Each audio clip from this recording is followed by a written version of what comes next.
Selamat pagi, selamat siang, dan selamat malam. Kita berjumpa lagi dalam materi perkuliahan yang ke-10. Hari ini kita akan membahas soal hak asasi manusia dan kewarganegaraan. Dalam materi ini akan ada 5 pokok bahasan, yaitu pertama soal HAM dan kewarganegaraan dalam ATN, kedua konsep dan perkembangan HAM, ketiga kewajiban dan tanggung jawab manusia, keempat HAM dan konstitusi Indonesia, kelima soal HAM dalam instrumen hukum lainnya, dan yang terakhir kita akan membahas soal warga negara dan kewarganegaraan.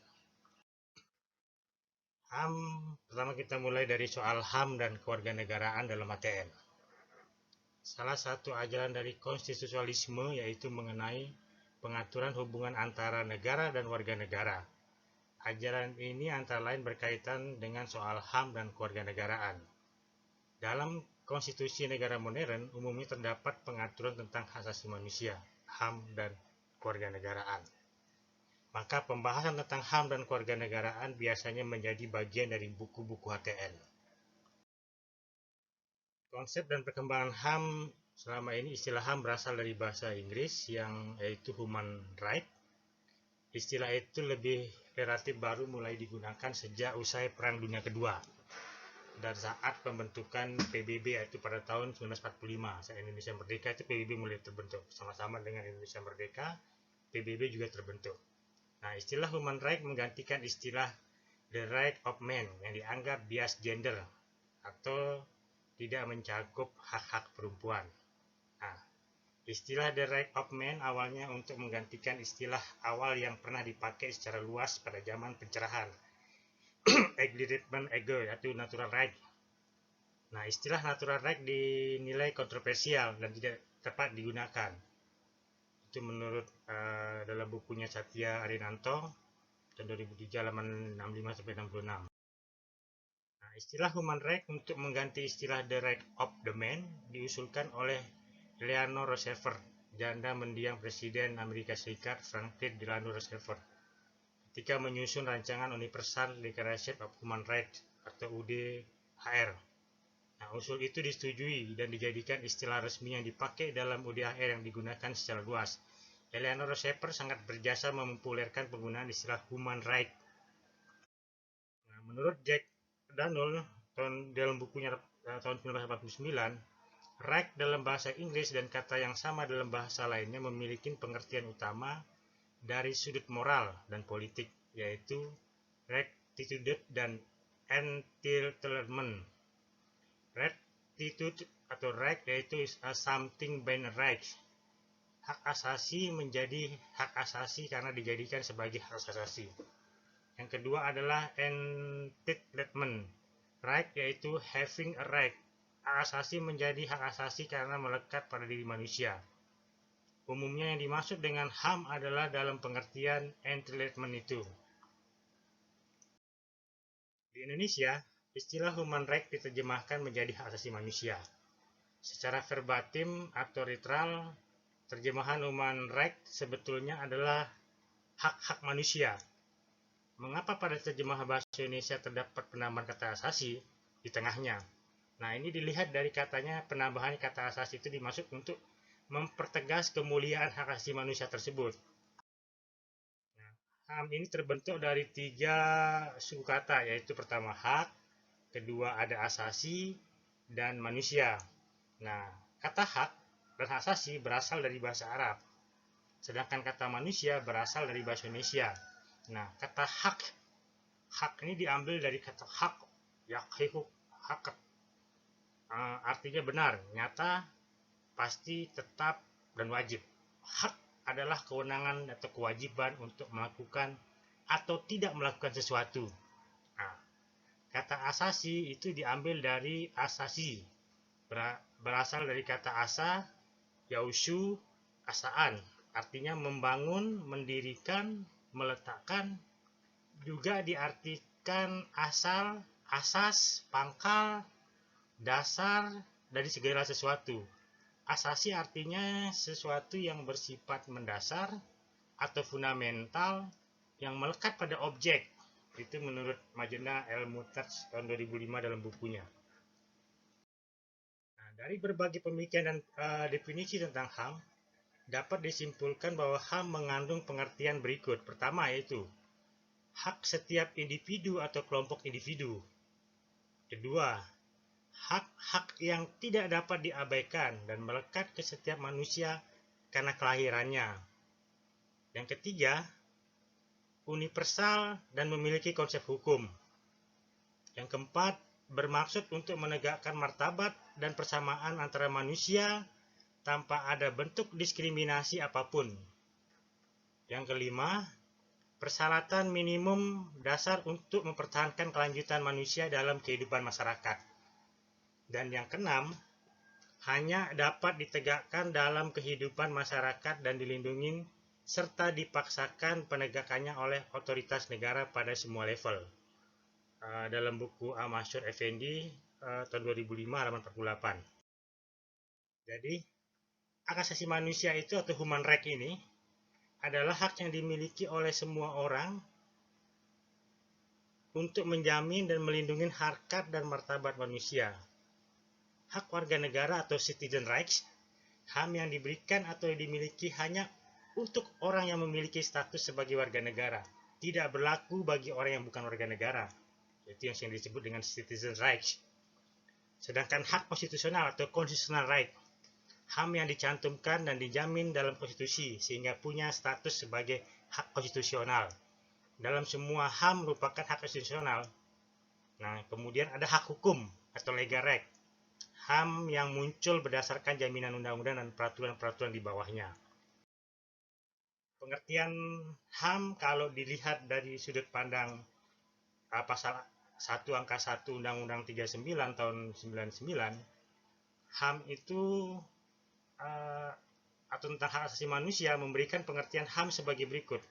Seperangkat hak yang melekat pada hakikat dan keberadaan setiap manusia sebagai makhluk Tuhan dan merupakan anugerahnya yang wajib dihormati, dijunjung tinggi, dilindungi oleh negara hukum, pemerintahan, dan setiap orang demi kehormatan serta pelindungan harkat dan martabat manusia. Itu menurut pasal 1 angka 1 Undang-Undang 39 tahun 1999 tentang asasi manusia. Nah, sedangkan menurut Hendarmin Renadi Direksa, HAM itu adalah seperangkat ketentuan atau aturan untuk melindungi warga negara dari kemungkinan penindasan, pemasungan, dan atau pembatasan ruang gerak warga negara oleh negara. Sedangkan Mahfud MD berpendapat berbeda. HAM itu adalah sebagai hak yang melekat pada martabat manusia sebagai makhluk ciptaan Tuhan. Dan hak tersebut dibawa manusia sejak lahir ke muka bumi sehingga hak tersebut bersifat fitri atau kodrati. Jadi menurut Mahfud itu sejak dia lahir dia sudah memiliki hak untuk hidup, kalau bisa dibilang. Sedangkan Anthony Flew itu menyatakan hak asasi manusia itu merupakan suatu perangkat asas-asas yang timbul dari nilai-nilai yang kemudian menjadi kaedah-kaedah yang mengatur perilaku manusia dalam hubungan dengan sesama manusia. Jadi inilah pengertian dari HAM, hak asasi manusia. Jadi dari sudut pandang yang berbeda, Hendarmin itu melihatnya dari soal pelindungan terhadap warga negara. Kalau Mahfud MD melihatnya dari hak kodrati atau fitri di bawah sejak lahir. Kalau Anthony Flew itu melihat dari seperangkat asas yang timbul dari kaedah-kaedah perilaku manusia. Gagasan dan praktik HAM erat kaitannya dengan perjuangan melawan kekuasaan absolut raja dan menegakkan demokrasi. HAM itu muncul dan ketegangan antara penguasa yang menindas dan warga negara yang ditindas. HAM merupakan produk sejarah akibat absolutisme kekuasaan yang merendahkan nilai-nilai kemanusiaan. Disitulah awal mulanya timbul HAM kemudian. Kalau hubungannya HAM, negara, demokrasi, dan hukum, kalau kita lihat itu saling bersinergi kemudian. Dia saling berputar satu kedudukan yang sama. HAM, demokrasi, hukum, dan seterusnya. Satu kesatuan. Nah, konsep HAM modern muncul dari pengalaman dan pemikiran yang berkembang di dunia barat, meskipun bukan yang paling pertama. Itu di Inggris misalnya. Itu dimulai dari Raja John Locke Land yang menandatangani Magna Carta, ya, sering kita dengar soal Magna Carta itu tahun 1215. Ini lahir dari atas desakan kaum bangsawan dan gereja. Jadi Magna Carta ini lahir untuk melindungi hak-hak mereka dari kekuasaan absolut raja.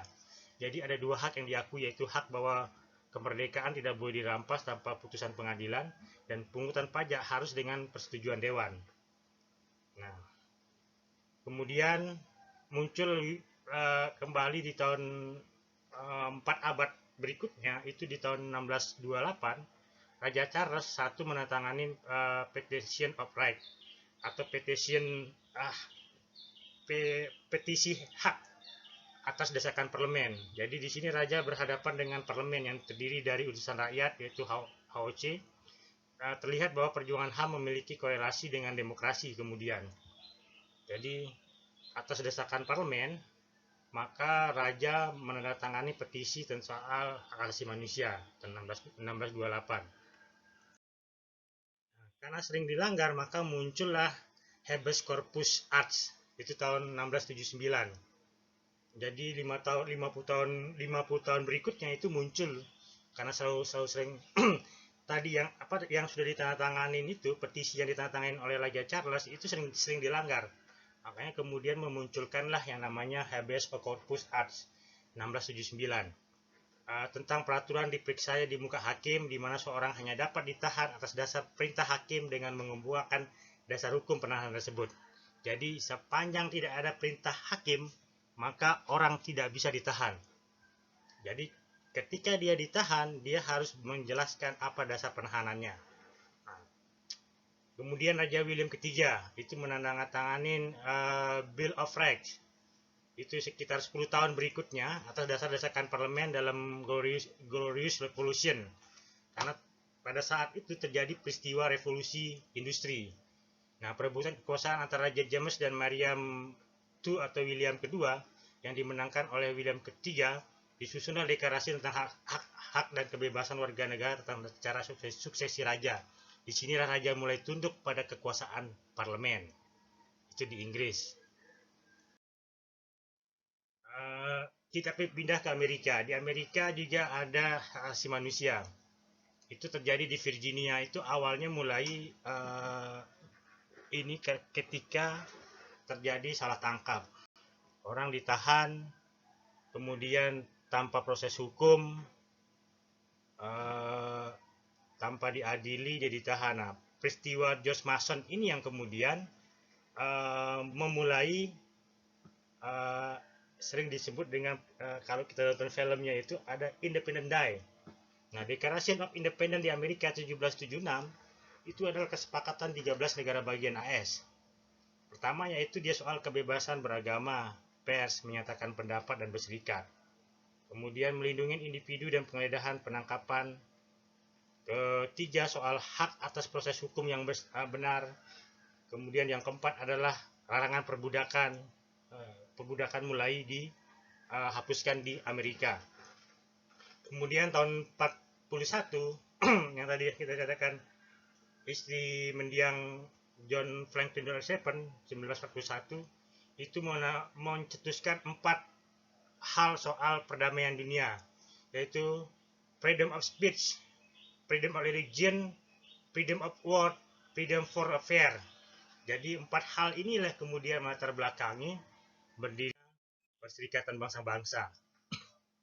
Kemudian di Prancis itu tahun 1789 saat revolusi di daratan Eropa itu melahirkan Declaration des Déficits of Home et du Citoyen. Nah, kekuasaan raja absolut atau tokohnya itu adalah Montesquieu.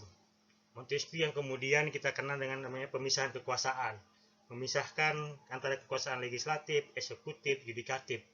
Kemudian diikuti oleh Gigi Rousseau yang menghendaki adanya demokrasi. Kemudian lahirlah Declaration des Droits of the Homme de l'Education, itu tanggal 26 Agustus 1789 oleh Assembly Nasional.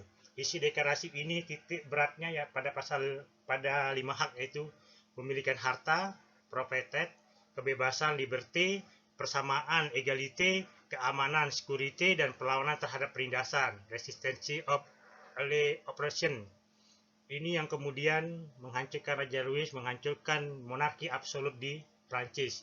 Sejak saat itu sistem Prancis dimulai dengan sistem republik, tidak lagi dengan sistem monarki absolut.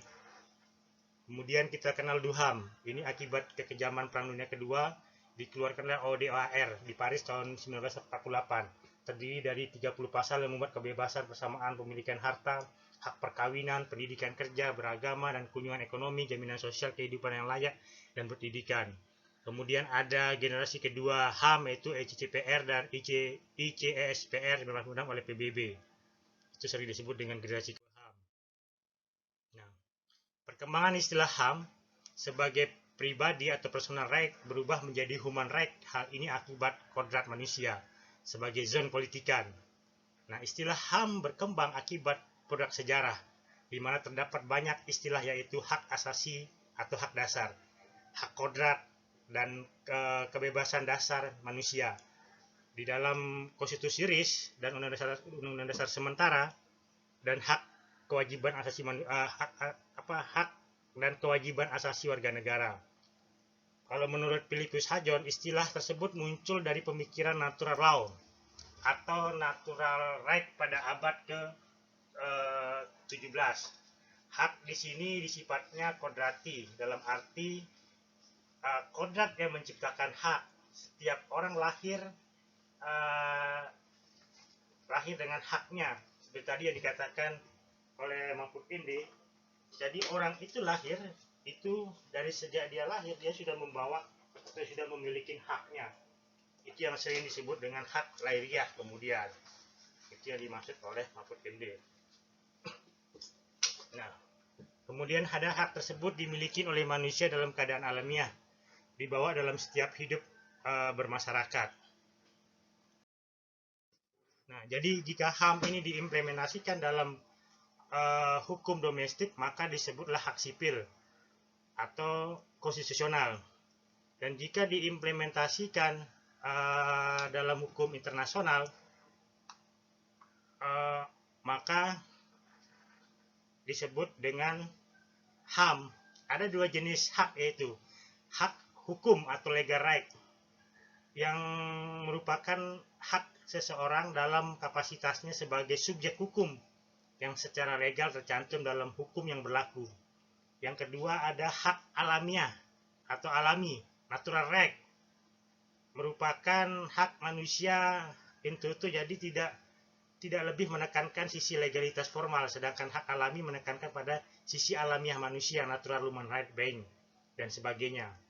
Inalienable right atau hak yang terpisah dari dimensi kemanusiaan manusia, itu natural right. Kemudian ini peristiwa bagaimana kasus HAM di Indonesia. Kalau kita gambar ini sampai dengan peristiwa Mei, tragedi Mei, kerusuhan Mei, dan semuanya sebagai ilustrasi peristiwa di Indonesia. Jadi kewajiban dan tanggung jawab manusia. Sebagai sandingan konsep human right muncul konsep human obligation. Nah, konsep human right hubungan erat dengan kebebasan atau freedom. Konsep human obligation berhubungan dengan tanggung jawab, responsibilities. Nah, manusia membutuhkan keseimbangan antara human right, freedom, dan human obligation, responsibilities. Nah, organisasi interaction atau konsil memprakarsai penyusunan Universal Declaration of Human Rights Responsibility 1997 yang menjadi sandingan Universal Declaration of Human Rights. Nah, Profesor Dr. Oscar Arias, penerima Nobel Perdamaian, mengemukakan pentingnya tanggung jawab manusia. Jadi, jika kita punya hak hidup, maka kita punya kewajiban menghargai kehidupan. Dan jika kita punya hak kebebasan, maka kita punya kewajiban menghargai kebebasan orang lain. Jika kita punya hak keamanan, maka kita punya kewajiban menciptakan kondisi agar setiap manusia merasa aman. HAM dalam Konstitusi Indonesia itu terkait soal pembicaraan tentang HAM ini diperdebatkan oleh para anggota BPUPKI ketika sedang membahas dan menyusun konstitusi untuk Indonesia Merdeka.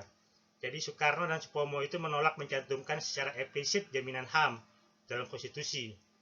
Negara Indonesia yang hendak dibentuk adalah negara kekeluargaan yang menentang paham individualisme dan liberalisme barat yang merupakan sumber HAM.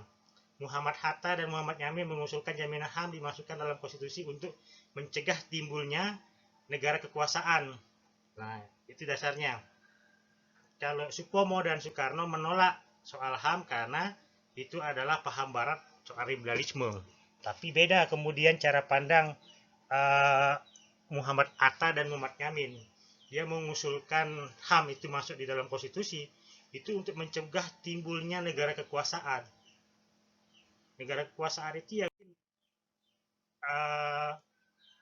nanti nah, perbedaan pendapat dan perdebatan tentang HAM akhirnya mencapai kompromi dan memasukkan hanya beberapa ketentuan saja dalam pasal 7 tentang HAM dan dalam konstitusi yang kemudian dinamai dengan Undang-Undang Dasar 45.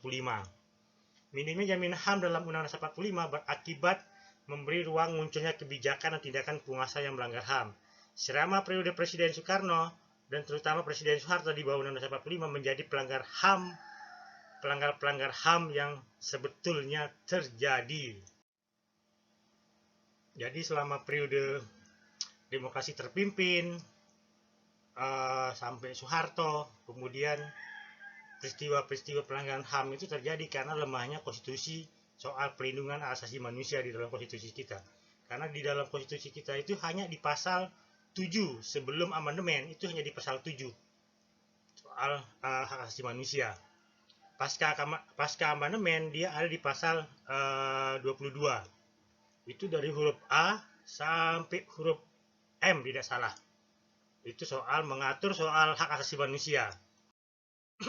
Jadi ketika para pendiri negara memperdebatkan dan merumuskan soal HAM untuk Konstitusi Indonesia Merdeka, UUD HDR 1948 belum ada. Jadi konstitusi kita lebih dahulu bicara soal HAM ketimbang Declaration of Human Rights yang dilakukan oleh PBB tahun 48. Namun sudah ada instrumen HAM-nya. Dari pengalaman negara lain antara lain Declaration Independence Amerika 1776, Declaration Definitive of Prancis. Kedua instrumen HAM ini menjadi sumber inspirasi bagi UUD HDR. Nah, pada tahun 45, isu HAM belum menjadi kesadaran agenda internasional, meskipun sudah ada gagasan dan aksi HAM secara sporadis di sejumlah negara. Nah, saat Undang-Undang Dasar 45 diganti dengan Konstitusi RIS tahun 49, cakupan butir-butir HAM menjadi lebih banyak, mengambil secara utuh dan lengkap dari UUD HDR. Dalam Konstitusi RIS tahun 49 ada 34 pasal. Pasal 7 hingga pasal 41 yang memberi jaminan konstitusional HAM di Konstitusi RIS. Jadi dari pasal 7 sampai pasal 41 itu bicara HAM di dalam Konstitusi RIS. Kemudian butir-butir HAM ditempatkan pada bagian kelima. Hak dasar dan kebebasan manusia mendahului pengaturan tentang lembaga negara dan wewenangnya. Bermakna soal HAM itu lebih utama dari kekuasaan negara. Jadi di dalam Konstitusi RIS HAM itu lebih penting dari soal lembaga-lembaga negara kemudian. Nah, saat Konstitusi RIS tahun 49 diganti dengan Undang-Undang Dasar Sementara RI tahun 50, ketentuan HAM dan Konstitusi RIS tahun 49 dipindahkan semua ke dalam Undang-Undang Dasar RI tahun 50. Nah, Undang-Undang Dasar RI tahun 50 memiliki 36 pasal tentang HAM, yaitu dari pasal 7 sampai pasal 43. Nah, saat Presiden Soekarno melalui dekret Presiden 5 Juli melakukan kembali Undang-Undang 45, ketentuan HAM kembali seperti yang ada dalam Undang-Undang 45, yaitu hanya ada di pasal 7. Tidak ada lagi ketentuan yang sampai dalam 34 pasal. Nah, Undang-Undang 45 memberikan jaminan HAM hanya sangat sedikit dan tidak tegas. Itu yang menyebabkan kemudian kediktatoran terjadi. Soekarno mengangkat dirinya sebagai presiden seumur hidup. Kemudian Soeharto berkuasa 32 tahun. Itu yang terjadi kemudian. Nah, perubahan kedua Undang-Undang 45 pada tahun 2000 memasukkan materi ketentuan HAM sehingga cukupannya menjadi luas. Dibuat bab khusus tentang HAM, yaitu di bab 10A hak asasi manusia. Ketentuan HAM ini diatur di pasal 28 dari huruf A ayat 1 sampai dengan pasal 28J ayat 2. Ketentuan HAM juga terdapat dalam bab 13 pendidikan dan kebudayaan. Kemudian di bab 14 tentang perekonomian nasional dan kesejahteraan sosial juga mengatur tentang HAM. Nah, HAM dan instrumen hukum lainnya itu juga diatur di ketetapan MPR nomor 17 MPR tahun 19 tentang HAM. Jadi pasca reformasi itu banyak sekali ketetapan MPR yang lahir. Salah satunya ketetapan MPR tentang HAM. Jadi inilah embrio dasar kemudian perubahan konstitusi di tahun 98 itu lewat ketetapan MPR nomor 17 MPR tahun 98 tentang HAM. Kemudian Undang-Undang nomor 39 tahun 99 tentang HAM.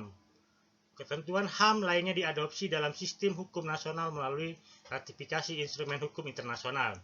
Sebagian besar instrumen hukum HAM internasional telah diadopsi dan diratifikasi dalam hukum nasional. Jadi semua hukum-hukum tentang HAM yang berlaku secara internasional dan Indonesia mengikuti kesepakatannya kemudian diratifikasi oleh Indonesia dalam bentuk undang-undang.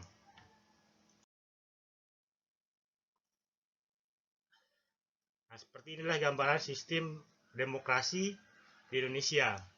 Jadi soal demokrasi di kita itu terkait dengan soal bagaimana pelaksanaan HAM, demokrasi, dan hukum itu harus berjalan berbarengan dan seimbang.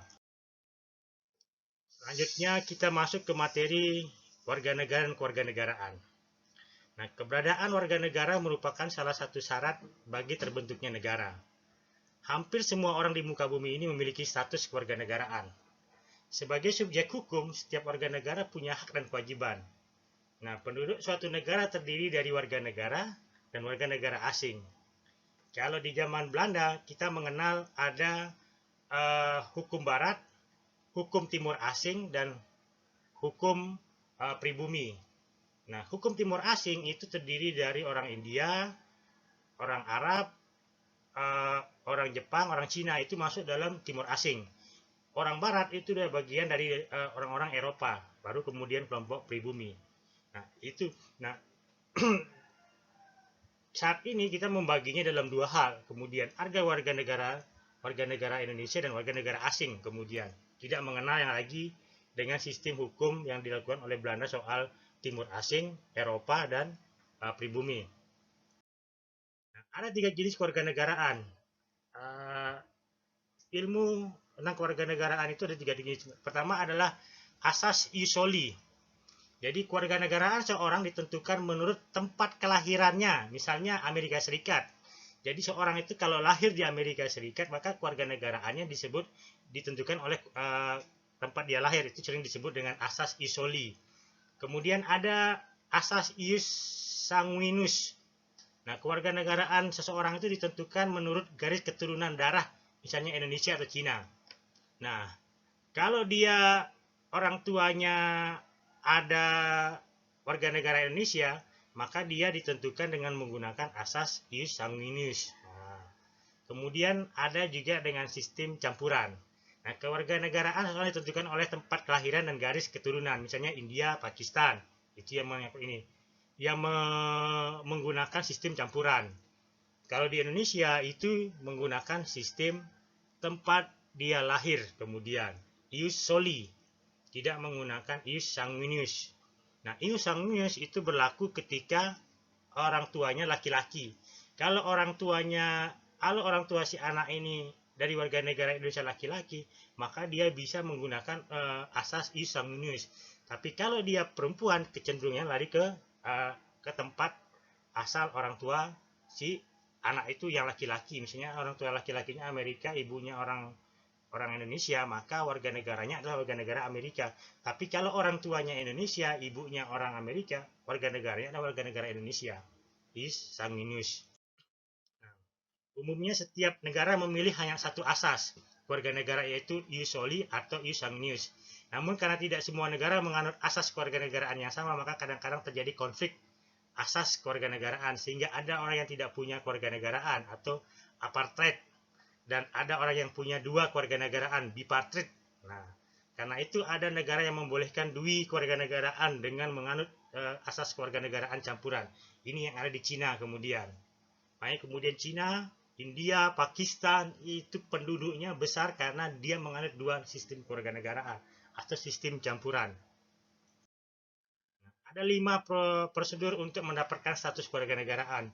Pertama, kewarganegaraan melalui kelahiran, kewarganegaraan melalui keturunan, kewarganegaraan melalui naturalisasi. Naturalisasi itu dia tidak ada hubungan orang tuanya, tapi dia kemudian dinaturalisasi. Karena dia sudah tinggal di Indonesia 5 tahun, maka dia bisa menjadi warga negara Indonesia dengan syarat-syarat ketentuan yang ditentukan oleh undang-undang.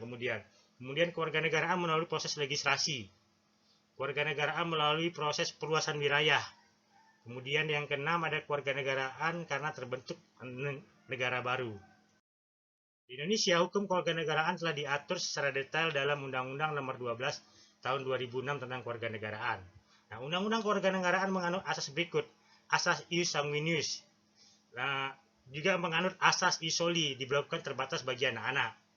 Nah, kemudian asas kewarganegaraan tunggal, asas kewarganegaraan ganda terbatas, diberlakukan untuk anak-anak sampai usia 18 tahun. Jadi sampai 18 tahun dia diberikan kebebasan untuk memilih apakah dia akan menjadi warga negara Indonesia atau dia akan menjadi warga negara tempat asal orang tua laki-lakinya. Misalnya seperti itu. Baik, itu materi kita di pertemuan yang ke-10 ini. Kalau ada pertanyaan, saya persilahkan ditanya di dalam channel YouTube. Terima kasih. Wabillahi taufiq wal hidayah. Wassalamualaikum warahmatullahi wabarakatuh.